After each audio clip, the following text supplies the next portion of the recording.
First, we make our habits and then our habits make us. The power of habits in shaping human mind cannot be overemphasized. About 40% of daily tasks that we do are habituated or done automatically without giving a conscious thought about it. And that's the power of habit. And that brings me to the book summary of this very powerful book called The Power of Habit, written by Charles DUHIGG. Do watch this video till the end if you want to become a more productive employee, a more influencing employer, a more connected parent, or simply a better human being by working on your habits. I would highly recommend you to get a personalized copy of this book. Both Amazon paperback link as well as Audible free trial versions are linked in the description below. So moving on to the 5 key takeaway from this book, and let's begin with takeaway number 1. Habit loop, as per author, is formed when the loop of cue, routine and reward is completed. Our brain constantly works towards conserving energy, and in the process to do so, certain tasks which are repeated regularly get habituated. Think about it with a simple example of pulling out your car from driveway when you go to work every day. While both your legs are operating the clutch and the accelerator, your one hand tries to pull the seatbelt and the other is shifting the gears. All this and many more actions are happening simultaneously, probably without you even consciously thinking about it. Now think about it for the first time when you started learning to drive. All these actions have been constantly learned over a period of time.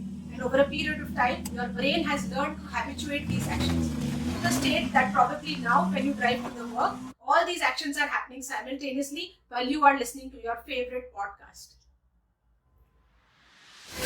The second important takeaway from this book is it is the craving at the center of the habit loop of cue, routine and reward which drives the habit loop. Now to prove this, scientists at MIT conducted a simple experiment. They kept a mouse at the beginning of a T-shaped maze, and at one end of the T-shaped maze there was a reward, which was a chocolate. Between the mouse and the reward there was a barrier which separated mouse and the reward. Every time a click sound was made, the barrier was removed and the mouse would scurry through, and with trial and error he would find the reward. Now what was observed was that initially the mouse was able to find the reward with trial and error. However, after repeating the same experiment a certain number of times, it was found that every time the click sound was made, the mouse was automatically and quickly able to run straight to the reward and find it without any error. Which means after certain trial and error, the mouse had learned to find the reward automatically without consciously thinking about it. And at the center of this whole process was the craving to get the reward, which began as soon as the click sound was made. So the second takeaway is that craving is at the center of the habit loop of cue, routine and reward. So that brings us to our third takeaway from this book, a very important one and might be a slight disappointment to many of you. As per the author, the habits cannot be changed. Surprise, right? So what do you do about the bad habits? Well, there is a simple answer to that. Habits can never be changed, but they can simply be replaced. The author gives a simple explanation. Once the neurological loop of cue, routine and reward is formed, it cannot completely be changed. However, habit can be replaced by keeping the cue and the reward same, but changing the routine. Now here author gives his own example. The author had got into the habit of eating cookies every day in the afternoon, which was leading to weight gain. The author wanted to get rid of his habit. He tried certain trial and error methods of replacing cookies with some other treats like a cup of coffee, an apple. However, he realized that it was not the sugary treat that he was looking for. But during this entire process, he had also got an opportunity to socialize with his friends while eating cookie. Once this realization was established, now every day in the afternoon, author would simply walk up to the desk of one of his friends, socialize for some time and then get back to his work. And that's a simple example of keeping the cue and the reward same. Cue was the afternoon time, reward was the opportunity to socialize. The routine has now been changed from eating a sugary treat to socializing with friends. Hence, habits can be replaced by a simple 3-step formula, which involves isolation of the cue, identification of the reward, and replacing an existing routine. Let's come to the first step, which is isolation of the cue. Well, the cue itself can be bucketed in any of the 5 categories to identify them easily. First can be location, second can be time, third can be emotional state, fourth can be surrounding people, and fifth can be the preceding action. So let's look at 5 of them with an example to understand better. First is the location cue. Every time you walk into the office, you start thinking of work. Office is a strong cue for you to start thinking of work. Second, time. Every day at 7 a.m. in the morning, you crave for a cup of coffee. Third, emotional state. Every time boredom sets in, a cup of coffee is craved for. Fourth, people. Every time you meet this particular friend of yours in office, gossip starts pouring in right away. And fifth, preceding action. Right after waking up in the morning, you brush your teeth. With the cue isolated, the next step is to identify the reward. Now, the reward itself can be of many types. For example, a cigarette smoker does not necessarily crave for nicotine. He might like the freedom from boredom which smoking provides, or the opportunity to socialize, or simply the burst of mental alertness which cigarette smoking provides. Now, once the cue has been isolated and the reward identified, the third step is to change the routine. In this example, every time there is an urge to smoke a cigarette, the smoker can simply choose or opt for going for a 10 minutes jog or spending some extra time on internet to get rid of boredom. Cue can be a particular time, reward is getting freedom from boredom, whereas the routine of cigarette smoking has been replaced by going for a jog or spending extra time on internet.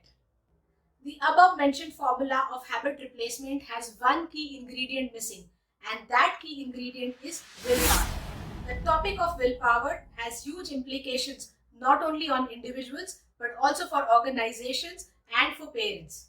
The big question here is, why is it that we find that certain people can exert strong willpower whereas others seem to give up on any given change very soon? We are all aware of example of somebody who started running or doing exercise for 30 minutes daily just to give up in a week or a fortnight's time. At the same time, we all know of personalities and leaders who have brought about big changes simply by the power of their willpower or sheer doggedness.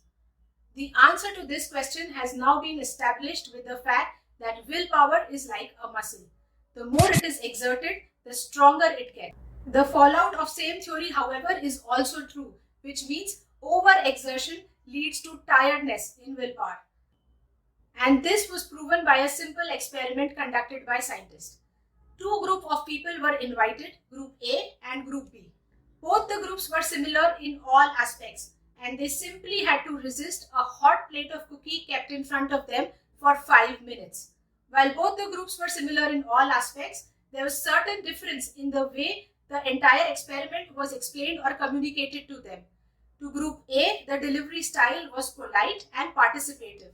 They were encouraged to ask questions, and any queries or doubts were welcome. The objective of experiment was made very clear to Group A in the beginning of the experiment. In the contrast to Group B, the delivery style was curt and to the point.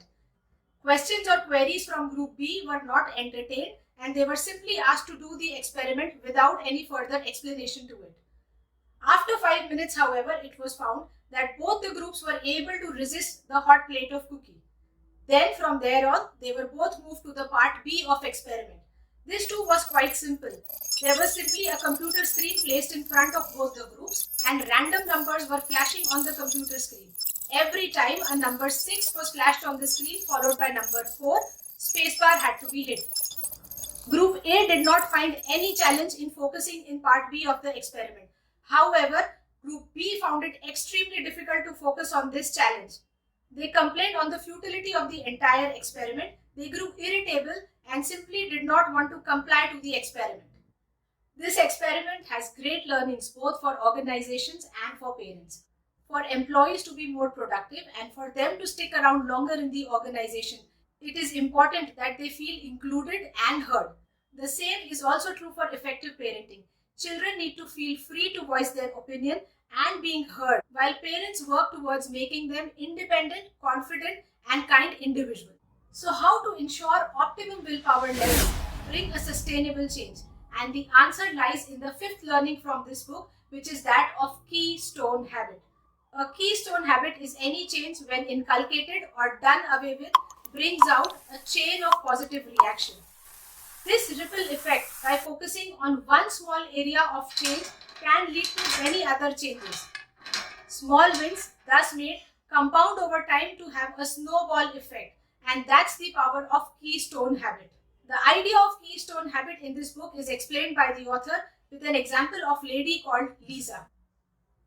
Lisa was having a particularly bad patch in her life when her husband left her for another woman.